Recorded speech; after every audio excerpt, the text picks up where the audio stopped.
Hello साथियों, जय हिंद। कैसे हो आप सभी का स्वागत है फिर से एक बार समाधान स्टडी में। और हम लेकर आए हैं आपके लिए एक शानदार सा सेशन जो आपके एग्ज़ामों के लिए तहलका होने वाला है। साथियों, आप सभी को पता होना चाहिए कि पीएनएसटी, जेएनएम, नीट जैसी एग्ज़ामें साथियों आ चुकी है और उसके लिए अब हमें प्रिपरेशन करने की आवश्यकता है, क्योंकि ज़्यादा दिन नहीं बचे हुए हैं, फॉर्म आपके आने वाले हैं। तो हम आपको बेसिक से सारी चीज़ें करवा रहे हैं। इंग्लिश की क्लास आप सभी के लिए हम प्रोवाइड कर रहे हैं। आप सभी को पता होगा कि कल मैंने एक क्लास आपको दिया था। बायोलॉजी का सेशन ले रहे हैं, फिजिक्स, केमिस्ट्री, जीके, हम सारा कुछ लेंगे। तो आप तैयार हो जाइए पीएनएसटी 2025, नीट 2025 के लिए। नीट के लिए आप स्टार्ट हो जाइए। नीट अभी जो है आप सभी के लिए बहुत आवश्यक एग्ज़ाम है। आप अभी इसमें अच्छे से प्रिपरेशन कर सकते हैं। तो आइए, आपके लिए मैं पहला सेशन का पहला क्वेश्चन क्या बोला है, ध्यान से पढ़ना है। मिलर और उरे ने जीवन की उत्पत्ति के सिद्धांत करने के लिए एक रासायनिक प्रयोग किया था। इन्होंने गैस ली CO2 जो है का आपका जो है HO2, H2O और साथ में आपका CH4 मैथेन खालिस्तान के साथ। तो इन जो जो गैस इन्होंने लिया था, इन्होंने बोला गया है कि उसके साथ और कौन सी गैस इन्होंने लिया था। तो आपको ध्यान रखना है NH3 और आपका H2। तो आपका राइट आंसर बी हो जाएगा। साथियों, काफ़ी बच्चों को दिक्कत होती है, सर हम इंग्लिश मीडियम से है तो क्या हमारे लिए कुछ नहीं है क्या? बिल्कुल आप सभी के लिए है। ओके साथियों, यहाँ पर आप सभी को मिलेगा PDF, आपको टेलीग्राम पर मिल जाएगा। आप वहाँ से इसे आसानी से डाउनलोड कर सकते हैं। आइए जरा नेक्स्ट क्वेश्चन की बात करूँगा। बोला गया है कि आदिम वातावरण क्यों कम हो रहा है। आपका ऑप्शन दिया है हाइड्रोजन परमाणु बहुत कम होते हैं, हाइड्रोजन परमाणु सक्रिय थे और कई संख्या में थे, हीलियम परमाणु अधिक थे, ऑक्सीजन परमाणु कम थे। क्या होगा? ओके, तो आपका जो करेक्ट आंसर है ऑप्शन नंबर बी के साथ हम जाएंगे। और आप सभी ने बी लगाया होगा, बहुत बढ़िया। देखिए क्वेश्चन पढ़ते हैं फिर ऑप्शन की ओर जाएंगे। निम्नलिखित में से किसने अंगों के उपयोग उपयोग और अनुपयोग का विचार दिया था? उस वैज्ञानिक का नाम हमें बताना है। लैमार्क, डार्विन, विजमेन, होंगो de Vries। तो आपका जो है Lamarck is a right answer. Option number A आपका सही आंसर निकल के आएगा। नेक्स्ट क्वेश्चन बोला है, और मैं सभी बहनों से यही चाहूँगा और भाई भी अगर देख रहे हैं, आप लोग सेशन को शेयर जरूर किया करें। क्वेश्चन है, ड्रोसोफिला की 72 पीढ़ियों को एक वैज्ञानिक ने अंधेरे में रखा था, उसके बावजूद पहली मक्खियों की आंखें सामान्य थी। यह सिद्धांत की अस्वीकार, मतलब यह जो सिद्धांत है किसे अस्वीकार करता है, यह हमें बताना है। ओके, एक्वायर्ड कैरेक्टर, सिंथेटिक सिद्धांत, प्राकृतिक सिद्धांत, उपयोग और अनुपयोग। जरा नोट करिएगा। आपका जो राइट आंसर होगा साथियों वो ऑप्शन नंबर ए के साथ जाएगा। आप सभी ने अगर ऑप्शन नंबर ए लगाया है तो सही आंसर है। चलिए, नीचे सूचीबद्ध शब्दों में से जो तकनीकी रूप से फूलों के झुंड के लिए सही नाम नहीं है, एंड्रोइकियम, कार्पोल, कोरोला, सेपल। बता सकते हैं क्या आंसर हो सकता है? हमें जो है यहाँ पर क्या चुनना है सर, कौन सा सही नहीं है? एड्रोइकियम बिल्कुल सही है। सेकेंड कॉर्पेल गलत है, कोरोला गलत है, जो है सेपल सही है। मतलब सेकेंड सही है और देख ओके, ये यहाँ ध्यान रखिएगा, ए नहीं है, सेकेंड सही। कार्पेल सही होगा, ए नहीं है। ओके, कार्पेल सही है और साथ में ही आपका सेपल सही है। मतलब सेकेंड और फोर्थ आपका सही आंसर, और ये जो है ऑप्शन नंबर बी में नज़र आएंगे। आगे बढ़ जाता हूँ। क्या बोला गया है? फूल के सबसे बाहरी हरे पत्तेदार कोरल कहलाते हैं। पुष्प, केसर, टेपल्स, फूल की पंखुड़ी का भाग, पंखुड़ियाँ। क्या सी आंसर लगा रहे? साथियों, तैयारी करना स्टार्ट कर दीजिए। फिर मैं कहूँगा हम आपके लिए पूरी मेहनत कर रहे हैं। आप भी हमारे साथ सेशन में जुड़िए और मेहनत करिए। निश्चित ही पिछले बार से ज़्यादा इस बार सिलेक्शन दिलवाएंगे आप लोगों को। एंजियोस्पर्म, मेसेनगैमी, निषेचन की घटना की खोज किसके द्वारा की गई थी?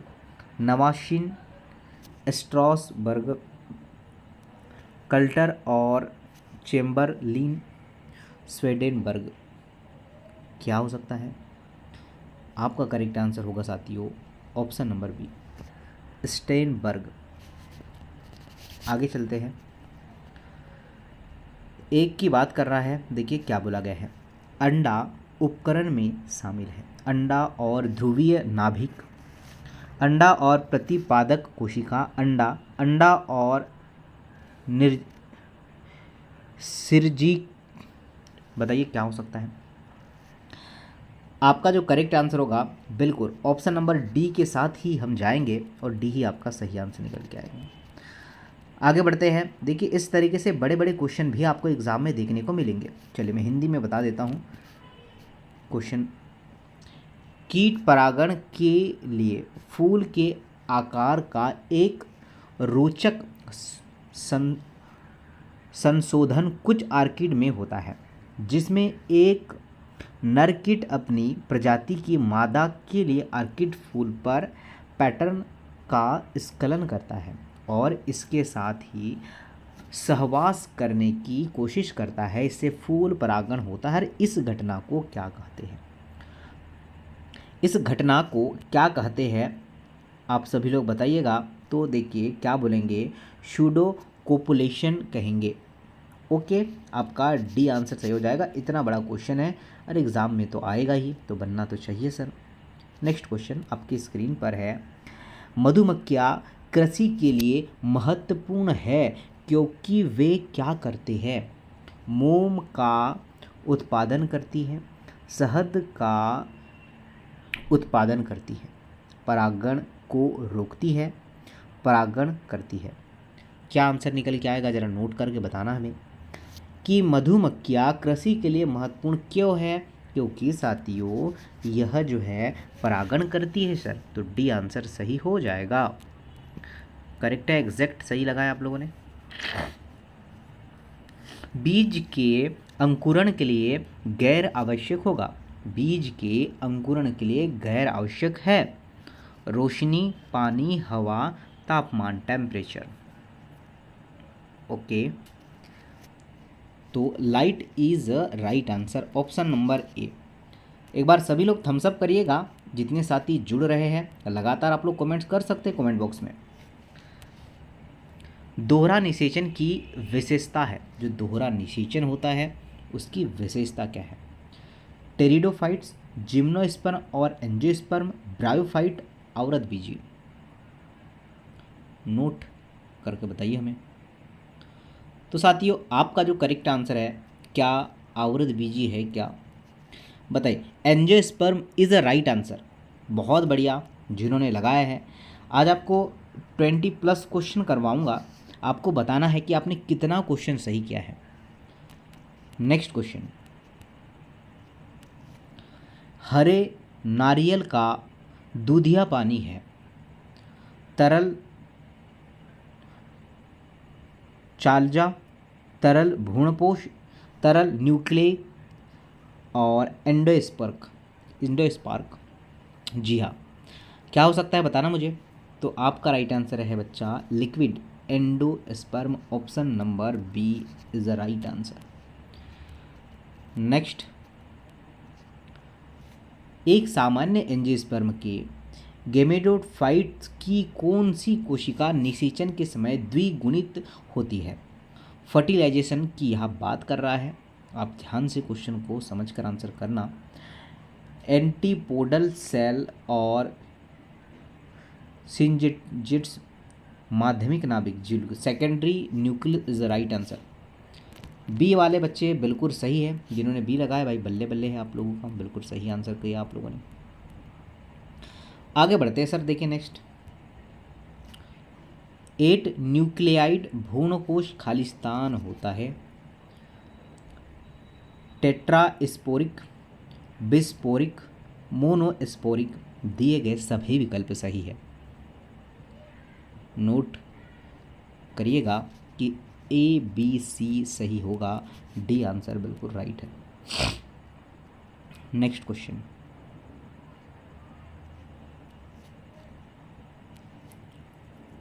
क्वेश्चन है युग्मक जन का सही विकास क्रम कौन सा होगा, यह हमें बताना है यहाँ पर। चलिए, परागकण, सूक्ष्म बीज, सूक्ष्म जीवाणु मृत्यु, ये नहीं होगा, बिल्कुल ये गलत है। ओके, चलिए मैं बता देता हूँ कौन सा हो सकता है। बीजाणुजन होगा, ऊतक होगा, सूक्ष्म बीजाणु मृत कोशिका, सूक्ष्म बीजाणु परागगण, ये जो सी में आपको नज़र आ रहा है वो इसका सही आंसर होगा। चाहे नीट वाला बच्चा देख रहा हो, चाहे PNST ANM, हर बच्चों के लिए इम्पोर्टेंट सेशन है। नर्सिंग का एग्ज़ाम दे रहे हैं तो ये बहुत इम्पोर्टेंट है बच्चा। पोलियो निम्नलिखित में से किसके कारण होता है, बताइए। प्रोटोजोआ, वायरस, बैक्टीरिया, कवक, फंगाई, नोट करके बताना हमें। जी हाँ सर, हमने वायरस को चूज़ किया है और बिल्कुल virus is the right answer, B बिल्कुल करेक्ट होगा। मनुष्य में शुक्राणु गतिशील हो सकते हैं। वृषण, अधिवृषण, वीर्योत्पादक नलिकाएं, वास डिफरेंस, बताइए क्या होगा। ओके, आपने अगर लगाया है अधिवृषण के साथ जाएंगे, बी आंसर बिल्कुल सही होगा।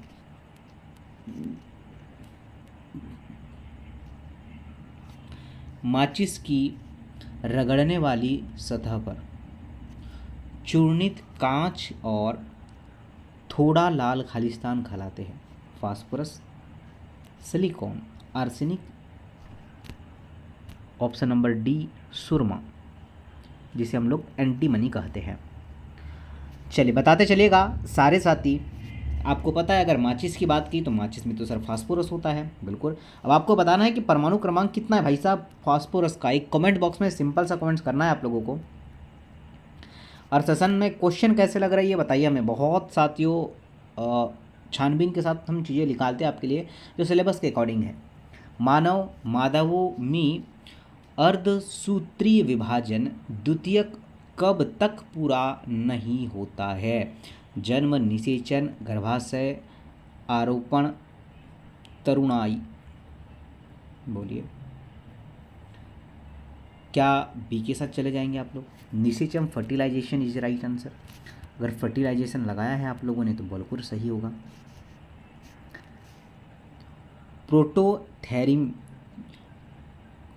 प्रोटोथेरियन में स्तन ग्रंथियां है अनुपस्थित, केवल महिला में कार्यात्मक, केवल पुरुष में कार्यात्मक, नर और मादा दोनों में कार्यात्मक। साथियों डी के साथ हम डील करेंगे, डी आंसर सही होगा। नर और मादा दोनों में कार्यात्मक होगा, आपका right answer option number D हो जाएगा। BCG बेसिलस कैलुमेट गुएरिन को खालिस्तान से प्रतिरक्षा प्राप्त करने के लिए इंजेक्ट किया जाता है। ट्यूबरकुलोसिस, स्मॉल पॉक्स, हैजा, कोलेरा जिसे कहेंगे, और पोलियो। बहुत सिंपल क्वेश्चन है, काफ़ी बार ऐसे क्वेश्चन मैंने करवा रखा है, एग्ज़ाम ओरिएंटेड चीज़ें हैं। TB is the right answer. Okay साथियों, क्या TB आप लोग लगा पाएंगे। Which vitamin is the obtained from sun, मतलब रेज।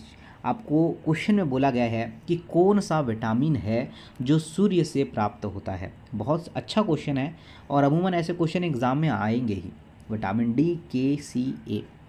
जल में घुलनशील अगर पूछता है तो B और C मैंने आपको बता रखा है कि B और C जल में, बाकी सारे विटामिन वसा में है, ये तो सर हमें याद ही है।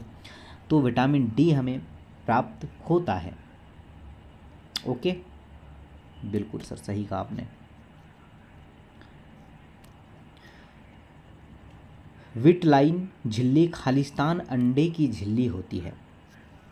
तृतीयक, निषेचन, माध्यमिक, प्राथमिक। आपका राइट आंसर होगा प्राइमरी। क्या होगा sir, primary is right answer, option number D बिल्कुल सही आंसर निकल के आएगा। LH और FSH दोनों में से एक चरम स्तर पर प्राप्त होता है? ऑप्शन सुनिएगा क्या है। न्यूटियम ल्यूटेल चरण फेस, मासिक धर्मचक्र, पोस्ट ओव्यूलेटरी चरण, फॉलिक्यूलर चरण, फॉलिक्यूलर फेस। आपका राइट आंसर है ऑप्शन नंबर डी के साथ हम जाएंगे और बिल्कुल करेक्ट आंसर करवाएंगे। साथियों एक क्वेश्चन आपके लिए है कि पौधे अपने पोषक तत्व मुख्य रूप से प्राप्त करते हैं। ये क्वेश्चन नोट करिएगा आप सभी साथी और सेशन को शेयर करिएगा। मैं चाहूँगा कि एटलीस्ट इस सेशन में अधिक से अधिक बच्चे जुड़े और जो आपकी एग्ज़ाम आ रही हो, चाहे नीट, चाहे एम्स, चाहे वो PNST और ANM, सभी में हम बहुत अच्छे तरीके से पिछले बार भी हमने सिलेक्शन दिलवाया। आप पुराने बच्चे से देख लीजिए और ऑलमोस्ट साथियों समाधान स्टडी आपके साथ जुड़ा है। अब हमने साथियों मैम भी आपको इंग्लिश पढ़ा रहे हैं, मैम आपको जो है फिजिक्स, केमिस्ट्री, भाई आप जितनी डिमांड है आपको, जितने क्वेश्चन आएंगे, जितनी चीज़ें आपको हम बेहतर करेंगे, उतना ही साथियों बेहतर आप और भी होंगे। तो चलिएगा, मिलता हूँ नेक्स्ट सेशन में। धन्यवाद, जय हिंद।